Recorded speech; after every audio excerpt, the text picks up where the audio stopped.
You still were able on a plant-based diet 22 years ago to win a title. Common element in fitness is we need 1 gram per pound of body weight in order to recover properly. Well, what is the built-in assumption there? Do I need protein in my body? No.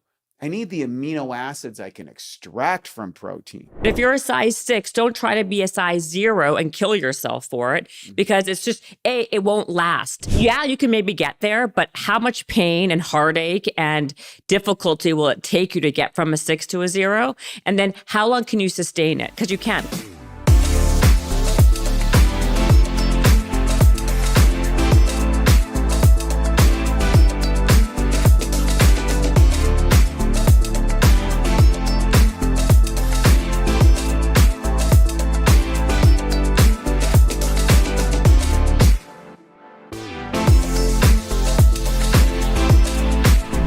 Supposed to be cosmetically ideal. That's essentially what bodybuilding is. It's cosmetic fitness. I said, what am I doing wrong? And he says, Wade, you've learned to build the body from the outside in. I'm going to teach you to build it from the inside out. And that changed my life. So those were a couple paradigm shifts. The plant-based stuff, the understanding that whatever the experts are advocating. So common element in fitness is we need 1 gram per pound of body weight in order to recover properly. Well, what is the built-in assumption there? That do I need protein in my body? No, I need the amino acids I can extract from protein. So how do I extract that? Well, that requires enzymes, hydrochloric acid, and proteolytic probiotics. That is probiotics that actually convert protein into amino acids that can be used, neurotransmitters, building blocks, whatever. So if I have a disruption in my digestive system, I could have the perfect diet, but I'm not getting the amino acids that I require. Biological value of protein. So a lot of people say, well, you can't get all the amino acids you require from a plant-based diet. Well, there are 22 amino acids, 9 of which are essential amino acids. That means our body does not manufacture them. And virtually every plant has all 9 essential amino acids. Oh, so guess what? You can get all of the amino acids. Now, why isn't there a lot of plant-based athletes?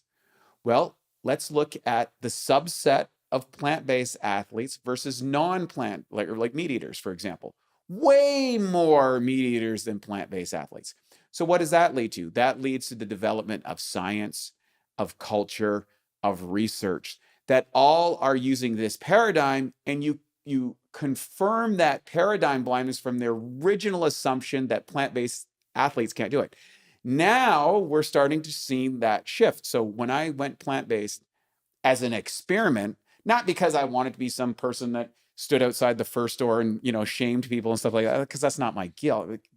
We could just move away from all the ethics and morality and grandstanding, because, plants are sentient beings and all that sort of stuff. So, are we killing plants? Are we killing bugs when we farm? Are we killing it really gets into semantics. But back then, in 2003, so 22 years ago, nobody was doing it. And then over time, as the technology is developed, now there's tremendous amount of athletes who are doing plant-based, and more research is coming around it, which is disproving that you can't get that. Now, where the truth is a lot of plant-based athletes don't eat sufficient amount of protein to get enough amino acids. It's not that you can't get it from a plant-based diet, it's that you got to develop the strategy, just like all the meat eaters developed a strategy around bodybuilding and fitness to get in shape. You need to be able to integrate that on a plant-based diet, and hopefully you've made that selection based on your genetic individuality. So for some people, no matter what they do, a plant-based diet's not going to work for them. And some people, it's going to be the best thing ever. My business partner's a ketogenic guy. He loves ketogenic. It works well for him. He loves metabolizing fats. He doesn't do as well in carbohydrates. And so that works for him. And one of the reasons that we were able to write this book is because we're 2 guys that produced outstanding success amongst a wide group of people. He's ketogenic, I'm plant-based. We're essentially dietary agnostic. And we're like, hey, here's all the major dietary strategies. Here's which one might work for you. Here's the reasons why. Here's the pieces that are optimal about that. And here's what you've got to offset that's suboptimal. and go for it. Okay, so then that's interesting. So then what did you do to win the award when you were plant-based, like to win the championship when you were plant-based that you didn't do when you gained the 42 pounds and became a marshmallow? Yes. What did you do differently? Yeah. So after that contest, I realized that the diet that I had been following, Right. which was a derivative Mm-hmm. of it fits your macros. Mm-hmm. So that's probably the most successful and easiest diet to do if it fits your macros diet. Yeah. Which is so much protein, so much carbohydrate, so much fat, and that you kind of vary that. But you did it plant-based. Right. And but not vegan, right? At that time, you weren't vegan. Right. We'll get to this in a second. Okay. So when I did that, there wasn't a lot of technology, and I was using the strategy that my coach had implemented at that time was really simple carbohydrate sources. So like fast acting stacked with a lot of protein. And give me an example, like what? Rice cakes was the carbohydrate. So because you could just vaporize them really quick, which would create an insulin spike. The insulin spike was then stacked with amino acids, to 50 grams or something like that. What was the protein though? What's that? So you could use like whey protein or plant protein, or you could use meat. And what they usually use was meat. Right. So I'm trying to adopt this to a plant-based diet. Well, the simple carbohydrates in a plant-based thing, first off, I was so hungry. Starving. But that's but you still were able on a plant-based diet 22 years ago to win a title. Yes. And then you gained the weight 42 pounds.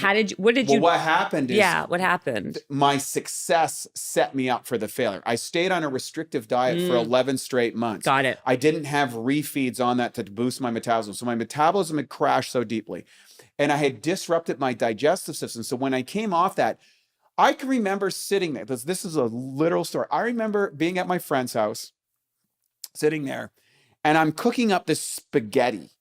I couldn't get enough of it. I'm eating this pot of spaghetti. While I'm cooking the spaghetti, I'm slamming chocolate bars because I had activated my survival mechanisms. I had tripped over that genetic proclivity of survival. And my body was like, you've starved yourself to death. You got to eat as much calories as possible. The other thing is my digestive system was disrupted because my diet was so restrictive. I didn't have the good bacteria flora inside my body that would allow me to digest and manage all this food. So my body just kept storing everything as body fat. And I knew all these things, but I was in this uncontrollable feeling. And so for the first time ever, I was able to truly understand what it feels like to the person who is in that situation of uncontrollable eating, the guilt, the shame, the looking at yourself. And I was like, oh my God, I know exactly what my clients actually feel like. Now, during that, I rebuilt my digestive system. I went on a completely raw food diet at that point. I went 2 years, 100% raw food diet to experiment with that. And while I was eating 250 grams a day of protein before, I went down to 85 grams because I improved my capacity to convert that protein into the amino acids I need. Now, there was limitations on that, which I found at about 2 years. So then I spent the next 2 years of optimizing that amount with the training so that I could compete as a raw vegan.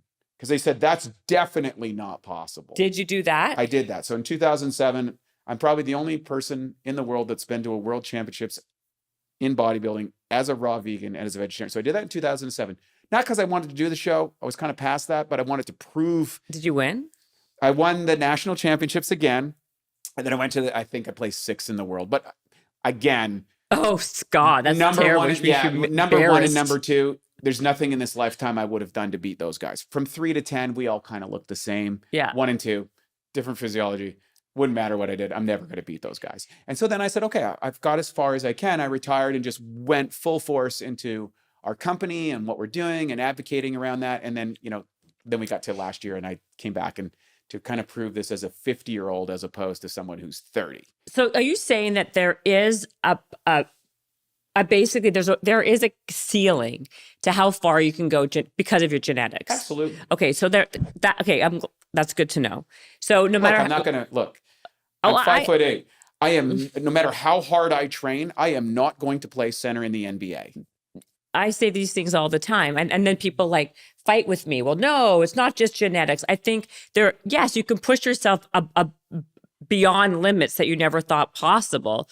But at the same time, like to your point, I'm never going to be a ballerina no matter how hard I try. Correct. I mean, I could, but I'm not going to be a good one. And, Right. I can train a lot. I'm not going to do well but, as an offensive lineman.